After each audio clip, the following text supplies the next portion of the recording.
Hey guys, how's it going? So yesterday I got to check out the live blogs that were for the Marvel panel, and a lot of things got revealed yesterday. So let me go over each of those things as they happened. So the first thing they did is apparently there was this funny sketch between Paul Rudd and Michael Pena doing like a parody on everything that's happened in the Marvel Universe until this point. And then they showed some Ant-Man footage. They revealed that Michelle Pfeiffer is playing the original Wasp character.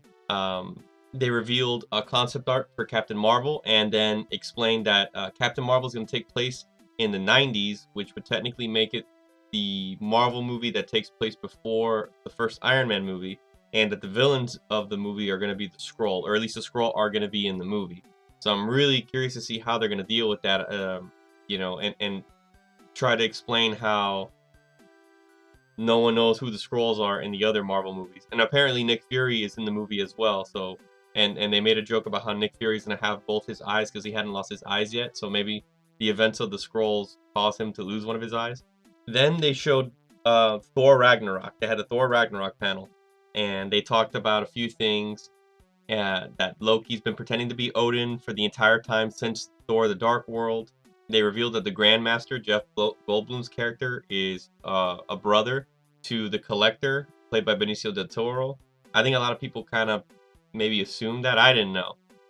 Also, they let us know that we were going to have a speaking Hulk, which I was like, okay, that could be really interesting, but the Hulk is only going to be limited to like the vocabulary of like a 2-year-old, since what they're saying is that it seems that the Hulk kind of took over the body of Banner. Like, kind of just, he stayed Hulk for 2 years, and that's why he was able to develop vocabulary, and that he's really successful as a warrior. That's why we see them fighting in the previous Thor Ragnarok trailer.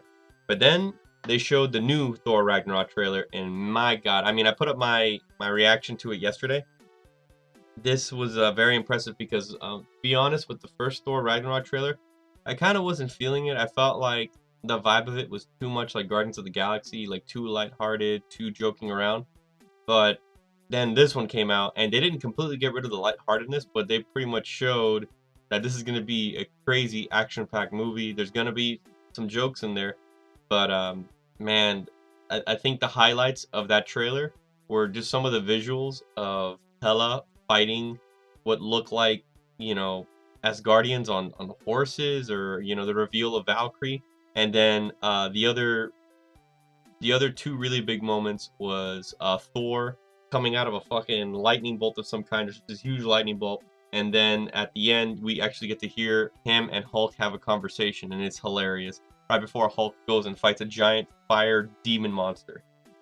And like, my mind, I must have watched that trailer like 5 times yesterday, because I was like, man, this is really, really good. And then the Black Panther panel came out. They didn't get to release any footage online of Black Panther, but apparently what was shown was some extra footage. T'Challa goes into like a casino, and then a fight breaks out, and apparently Black Panther has like a techier suit that has gold in it. So I don't know.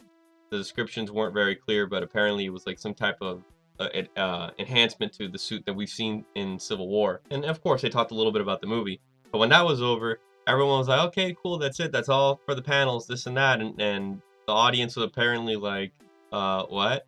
And a bunch of cast members came out saying, no, that can't be everything. And then, of course, Joe Russo shows up on stage, and they get to show the Infinity War trailer that they showed at D23. They showed it again at Comic-Con, and they still haven't released it. I was so mad when I found out they weren't going to release it online, but it kind of makes sense, because you got Thor Ragnarok coming just around the corner, and then after that is Black Panther, so it doesn't really make sense for them to hype up, I guess, on a grand scale, the Infinity War, because they want everyone's attention to really be focused on Thor and Black Panther right now. But yeah, there was a lot to unpack. The concept art for Captain Marvel, Ant-Man, it's like every time you think Marvel can't really keep things exciting or fresh anymore, it's like they go and they reveal something else, and it's like there's always something to look forward to. God, I don't know. It's an exciting time. I'm really looking forward to Thor Ragnarok now, because at first I was like, oh, okay, I'm gonna check it out. But after seeing that trailer, I was like, damn, I really gotta go see this movie.